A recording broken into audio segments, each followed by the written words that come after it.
하나님의 말씀은 데살로니가전서 5장 16절로 22절까지 말씀입니다. 신약성경 333페이지에 있습니다. 우리 다 같이 한 목소리로 봉독합니다. 항상 기뻐하라, 쉬지 말고 기도하라, 범사에 감사하라. 이것이 그리스도 예수 안에서 너희를 향하신 하나님의 뜻이니라. 성령을 소멸하지 말며 예언을 멸시하지 말고 범사에 헤아려 좋은 것을 취하고 악은 어떤 모양이라도 버리라. 아멘.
할렐루야.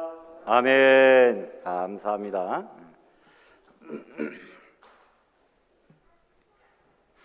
우리 찬양대 예배 전에 1시간 모여서 연습하고 또 오후 예배 전에 1시간 모여서 또 연습했었는데 오후 예배 전에 연습이 생략됩니다. 그러니까 그렇게 아시고 오전 예배 연습에 더욱더 차질 없이 참여해 주시고 또 주일학교 예배가 끝남과 동시에 또 진행해야 되는데 그 시간이 또 많이 또 늦춰질 것으로 예상이 됩니다. 각급 주일학교는 꼭 10시 10분까지 모든 것을 완료해 주시고 곧바로 찬양대 연습에 교사분들 참여할 수 있도록 그 시간을 엄수해 주시면 감사하겠습니다. 본문의 데살로니가 도시는 그 당시 인구의 20만 명에 이르는 거대한 도시입니다. 교통과 무역의 중심지로서 이 마게도냐의 수도입니다. 바울 사도는 이 데살로니가 교회의 성도들을 5장 5절에서 빛의 아들이라 낮의 아들이라 이렇게 부르고 있습니다. 이 빛의 아들이라 이 말은 하나님의 사람 성도다 이 말입니다. 그렇다면 성도의 가장 큰 특징은 무엇이 있겠습니까? 역시 성도는 자기 뜻대로 사는 자가 아니라 오직 하나님의 뜻대로 사는 자들, 바로 이것이 성도의 가장 큰 특징 아니겠습니까? 자기 뜻대로 살려면 이 시간에 이 자리에 왜 나와 있겠습니까? 그러나 여러 가지 불평과 피곤함을 무릅쓰고 오직 이 시간 이날은 하나님 앞에 예배드리는 시간이요 날이다 라는 것을 기억하고 하나님의 뜻대로 살기 위하여 우리가 주예전에 나오는 것 아닙니까? 사실 이게 늘 제대로 되지 않아서 하나님께 죄송스럽습니다만 성도의 원칙은 바로 우리 뜻이 아니라 하나님의 뜻대로 사는 존재들입니다. 그렇게 살 수 있기를 바랍니다. 기도도 내 뜻을 관철하자는 게 아니라 하나님의 뜻 앞에 오히려 내 뜻을 접자라는 것이 기도입니다. 그러면 우리를 향한 하나님의 뜻은 무엇입니까? 18절 하반절에 보니까 이것이 그리스도 예수 안에서 너희를 향하신 하나님의 뜻이라 말씀합니다. 여기서 우리 향하신 하나님의 뜻, 좁혀놓으면 나를 향하신 하나님의 뜻은 무엇인가 깊이 깨닫고 그 깨달은 바대로 살아가라는 것이죠. 본문에 보니까 그리스도인들이 신앙생활하는 데 있어서 가장 기본적인 몇 가지 원칙을 제시하고 있는데 먼저는 하라고 하는 세 가지, 곧 항상 기뻐하라, 쉬지 말고 기도하라, 범사에 감사하라, 이 적극적인 명령과 또 하나는 하지 말라고 하는 세 가지, 그것이 무엇입니까? 곧 성령을 소멸치 말고 예언도 멸시치 말고 악은 모든 모양이라도 버리라. 바로 이 세 가지를 행하고 세 가지를 하지 말라고 하는 그 조건을 우리에게 말씀하고 있습니다. 굉장히 간단한 것 같지만 음미해 보면 굉장히 어려운 말씀입니다. 그냥 기뻐하고 그냥 감사하고 그냥 기도하라고 했어도 그것도 어려울 터인데 말씀 앞에 한결같이 어려운 조건, 기뻐하되 항상 기뻐하라, 기도하되 쉬지 말고 기도하라, 감사하되 범사에 감사하라, 아주 어려운 조건들을 붙여놓고 있습니다. 우리 성도들은 이 항시범 신앙생활, 항상 기도하고 그리고 쉬지 말고 항상 기뻐하고 쉬지 말고 기도하고 범사에 감사하는 이 생활과 성령과 예언을 멸시치 말고 악은 모양이라도 버리는 이러한 삶을 살 때에 이것이 곧 우리를 향하신 하나님의 뜻인 줄 믿으시기를 바랍니다. 우리들은 곧장 민시민이 천시민이 하는 소리를 정치권에서 쉽게 들을 수 있습니다. 한때 삼김시대에는 김심이란 말이 한동안 유행했습니다. 그러나 그 김심도, 박심도, 문심도, 이심도, 윤심도 민심 앞에서는, 천심 앞에서는 무릎을 꿇을 수밖에 없습니다. 그래서 옛말에 민심이 천심이다. 민초들의 탄식에 정치인들은 귀를 기울일 줄 알아야 되고 더 나아가 천심, 하늘의 소리, 하나님의 소리에 귀를 기울여야 참된 정치인, 참된 성도다라는 말이죠. 더더구나 예수님의 피로 구속함 받은 성도들은 어디에 촉각을 곤두세워야 됩니까? 두말할 것도 없이 하나님의 뜻, 천심이 어디에 있느냐, 이것에 관심을 가져야 됩니다. 누가 효자입니까? 부모님의 뜻을 잘 헤아려 받드는 자가 효자죠. 마찬가지로 좋은 성도는 하나님의 뜻을 잘 헤아려 받드는 자, 바로 올바른 좋은 성도인 줄 믿습니다. 그렇다면 주님의 기쁘신 뜻이 무엇인가 세 가지로 말씀합니다. 첫 번째로 항상 기뻐하는 삶입니다. 항상이라는 부사에 악센트가 주어져 있습니다. 그 뜻을 원어를 살펴보니까 유쾌하다, 은은히 행복하다라는 의미가 있습니다. 폭죽이 터지듯이 잠깐 기쁘다가 불꽃 사라지듯 꺼져버리는 그런 기쁨은 참된 기쁨이 아니죠. 숯불처럼 은은하게 항상 오랫동안 계속되는 것이 우리에게 참된 기쁨입니다. 그런데 기뻐하되 항상 always, 언제나, whenever. 여러분, 기뻐하라 말씀합니다. 좋을 때만 기뻐하지 말고 도저히 기뻐할 수 없는 지경에 이르렀어도 하나님 안에서 기뻐하는 마음을 잃지 말아라는 말이죠. 그래서 항상 기뻐하라, 이 말씀은 너무나 단순하지만 그러나 쉬운 말씀이 아닙니다. 굉장히 어려운 말씀이 항상 기뻐하라, 바로 이것입니다. 어떤 면에서 이 항상 기뻐하라는 말은 종교적인 언어이지 우리 인간의 언어가 아닙니다. 신앙을 떠나서는 절대적으로 불가능한 것이 항상 기뻐하는 것 아닙니까? 기분이 좋을 때 기뻐하는 건 누구나 할 수 있습니다. 어린아이도 할 수 있습니다. 불신자도 할 수 있습니다. 좋은 일이 생기고 합격하고 돈을 많이 벌면 기뻐하는 것 누구나 할 수 있는 것이죠. 그런데 이 말씀은 도저히 기뻐할 수 없는 그런 환경일 때에도 기뻐하라 말씀합니다. 예수님이 체포되기 전날 밤에 다락방에서 최후의 만찬 마치시고 겟세마네로 올라가셔서 여러분 땀방울이 핏방울 되기까지 간절히 자신의 십자가의 죽음을 놓고 기도합니다. 그런데 내려오는 길에 이에 저희가 찬미하고 감람산으로 나아가니라. 기분이 좋아서 찬양한 것이 아닙니다. 어렵고 두렵고 떨리고 무섭고 고통스럽지만 그럼에도 불구하고 하나님 앞에 찬미함으로 나아갔다라고 했습니다. 그 찬미와 그 기뻐함이 바로 종교적인 힘이고 예수님 안에서 신비한 능력입니다. 초대교회 그리스도인들은 고난을 받으면서도 찬미했고 박해를 받으면서도 기도했고 스데반 같은 경우는 순교를 돌에 맞아 죽으면서도 웃음을 잃지 않았습니다. 그렇다면 기쁨의 원천은 어디입니까? 빌립보서 4장 4절에 주 안에서 항상 기뻐하라, 내가 다시 말하노니 기뻐하라. 여기서 주 안에서라는 말을 주목해야 됩니다. 주님 밖에도 기쁨이 있습니다. 출세한 기쁨, 성공한 기쁨, 인기 누리는 기쁨, 돈 벌고 잘 사는 기쁨 얼마든지 있지만 그것들은 오래가지 못합니다. 그러나 예수님 안에 있으면 365일이 항상 기쁩니다. 일생이 기쁨으로 가득 찹니다. 성공해도 불행한 사람이 있고 실패해도 행복한 사람이 있습니다. 건강하고 잘 살아도 불행한 사람이 있고 병들고 못 살아도 행복한 사람이 있습니다. 그것은 예수님을 믿느냐 믿지 않느냐, 예수님 안에 있느냐 예수 밖에 있느냐로 결정이 됩니다. 여러분, 항상 기뻐하는 사람, 항상 기뻐할 수 없는 사람이, 기뻐할 수밖에 없는 사람이 진정 행복한 사람인 줄 믿습니다. 그렇다면 성도가 누리는 기쁨의 출처는 어디입니까? 첫 번째로 구원받은 것에 대한 기쁨, 이것보다 더 큰 기쁨의 출처가 어디 있겠습니까? 누가복음 10장에 보니까 귀신들이 너희에게 항복하는 것으로 기뻐하지 말고 너희의 이름이 하늘에 기록된 것으로 기뻐하라. 예수님이 말씀하십니다. 하박국 선지자는 나는 여호와를 인하여 즐거워하며 구원의 하나님을 인하여 기뻐하리로다 외치고 있습니다.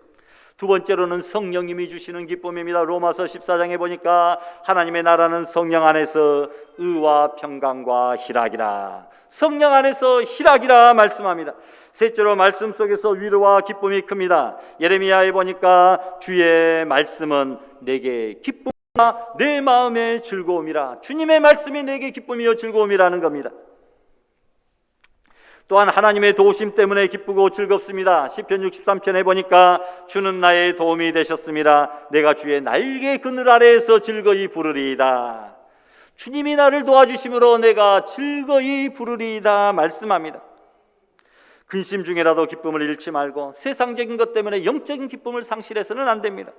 기쁨으로 살아도 우리의 인생은 짧게만 합니다. 그런데 우리는 왜 자기 혼자 세상 짐을 다 지고 가는 것처럼 근심과 염려의 얼굴 찌푸리며 죽을 상을 하면서 살아가고 있습니까? 바울은 주 안에서 기뻐하라, 내가 다시 말하노니 기뻐하라 당부하고 있습니다. 올 한 해 기쁨으로 신앙생활하는 성도들 되시기를 바랍니다.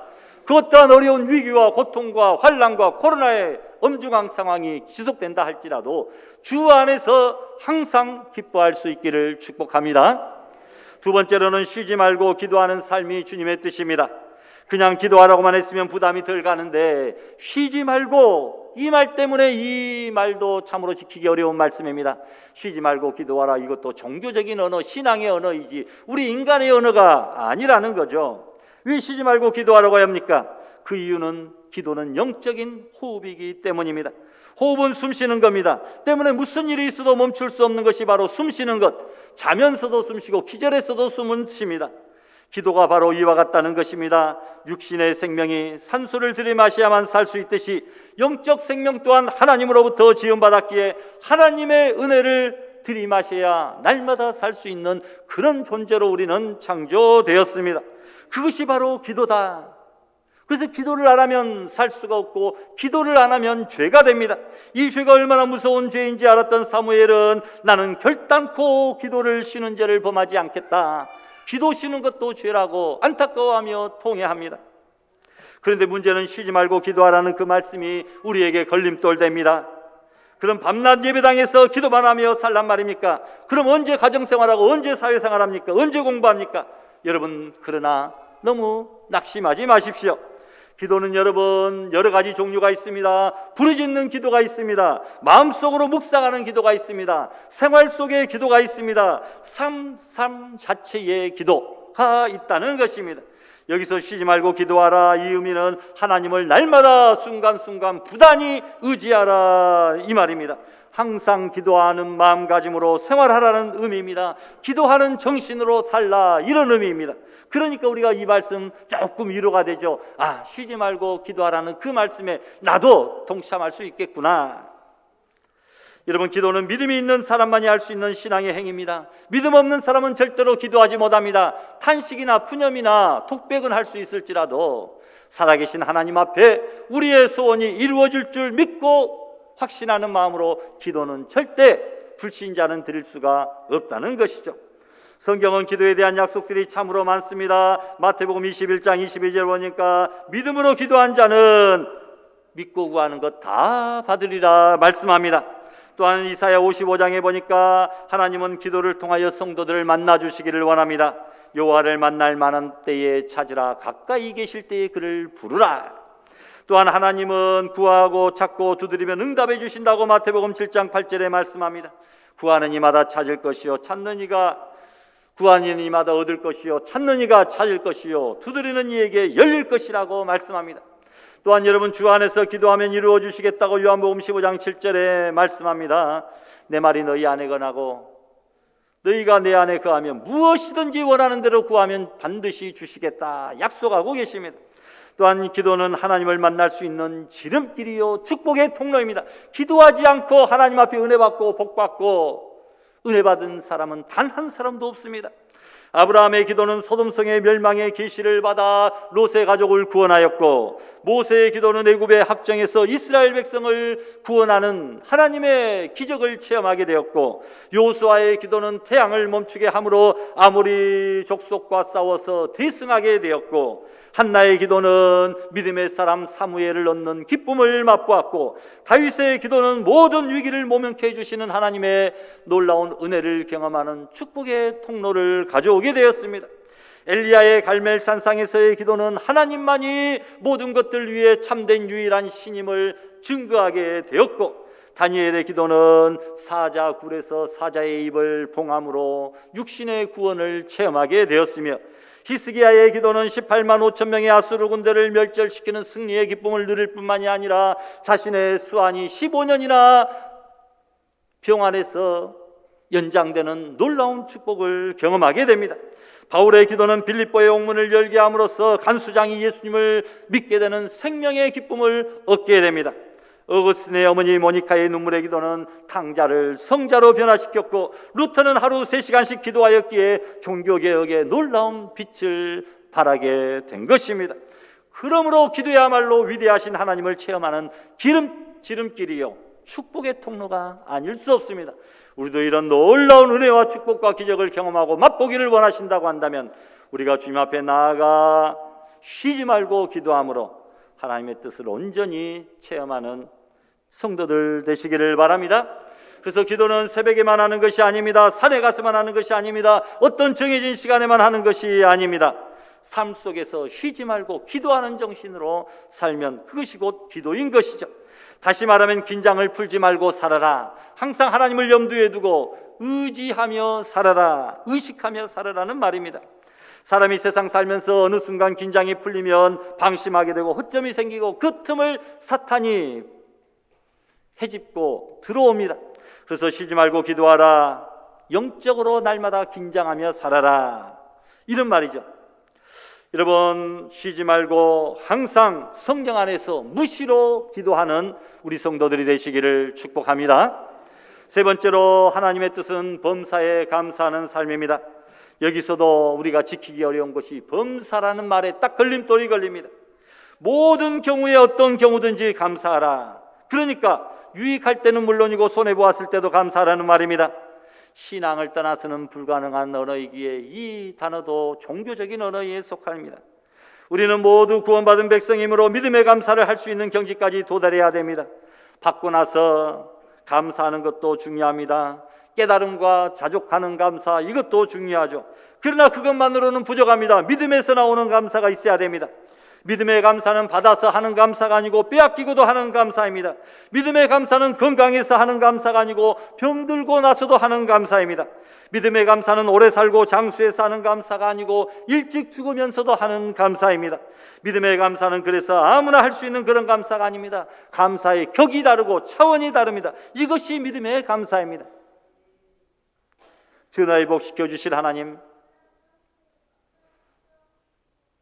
환난을 축복으로 바꿔주실 그 하나님을 바라보면서 이 고난의 자리에서 욥처럼 하나님 앞에 감사하는 성도가 되어야 됩니다. 그래서 여러분, 믿음의 감사는 감사 중에 감사 최고의 성숙한 감사입니다.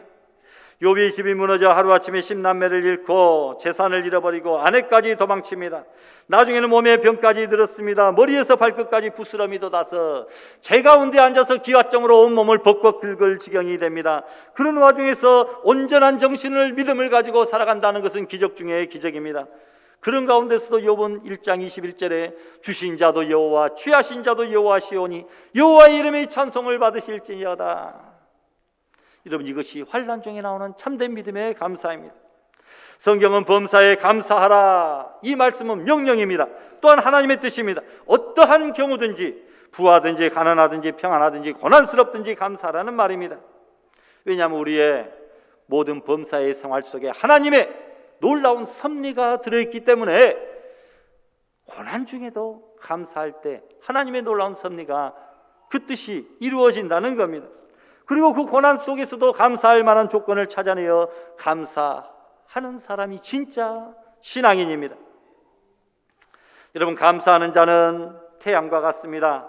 가정에도 교회에도 직장에도 감사하는 사람이 있으면 그곳은 햇볕처럼 따뜻하고 온화합니다. 그러나 감사 없고 불평만 있는 집안은 찬바람이 불고 냉랭합니다. 또한 감사하는 자는 담비와 같습니다. 가정에도 교회에도 감사하는 자가 있어야 그곳이 메마르지 아니하고 새 생명의 축제가 넘쳐납니다. 감사하는 자는 또한 향기와 같습니다.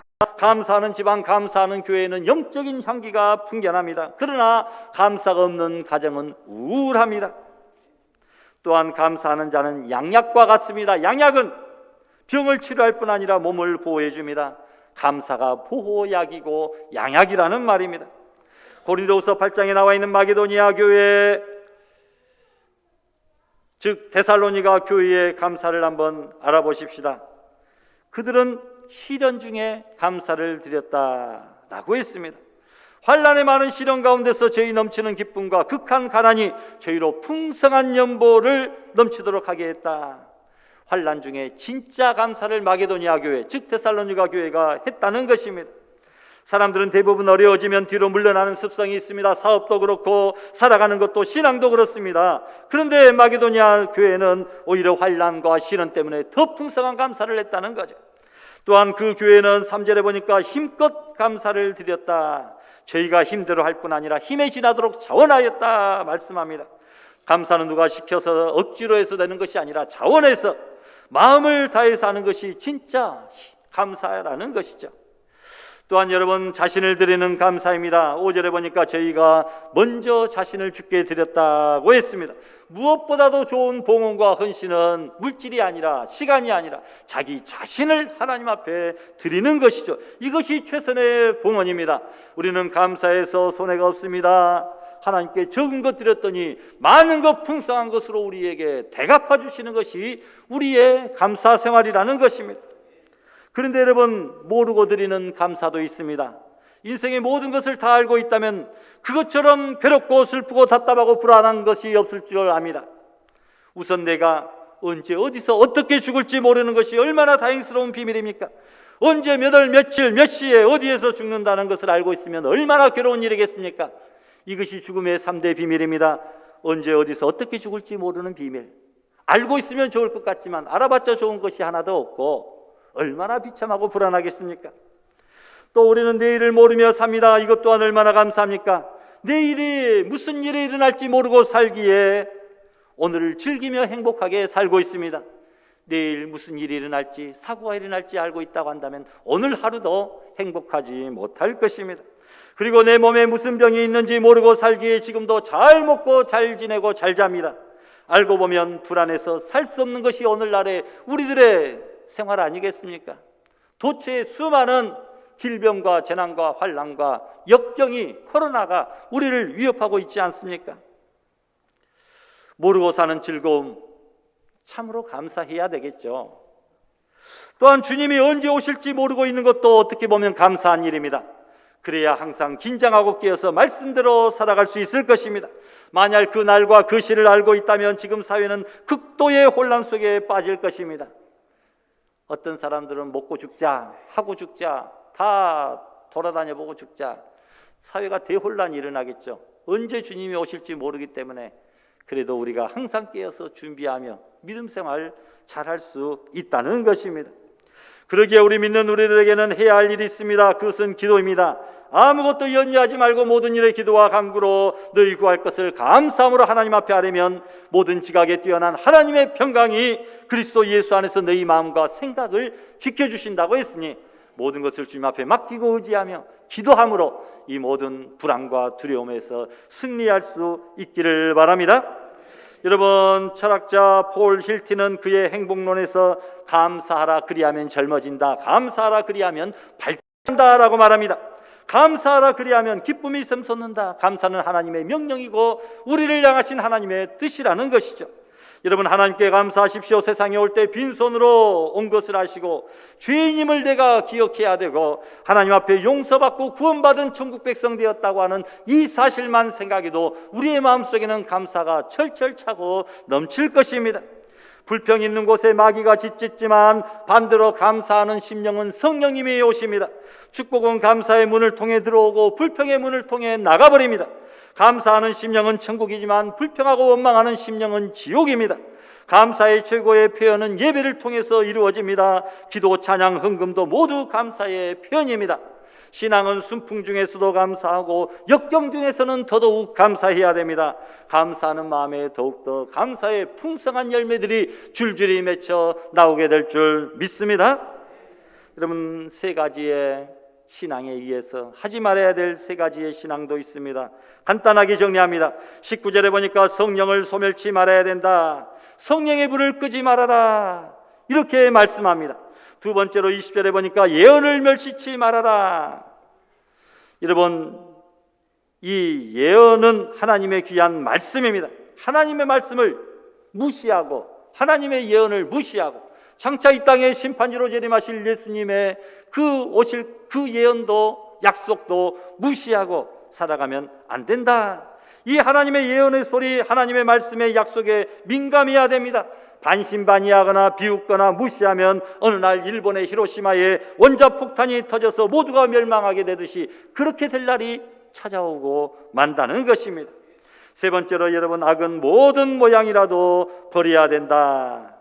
사람이 선해지는 것보다 악해지는 것이 훨씬 쉽습니다.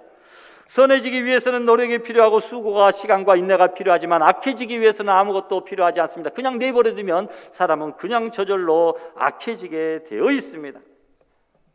따라서 여러분, 우리의 주변 환경이 은혜스럽고 경건하고 거룩한 환경이 될 수 있도록 날마다 힘써야 되고, 교제하는 사람도 신앙의 믿음의 성도들과 풍성한 교제를 나누려고 노력해야 됩니다.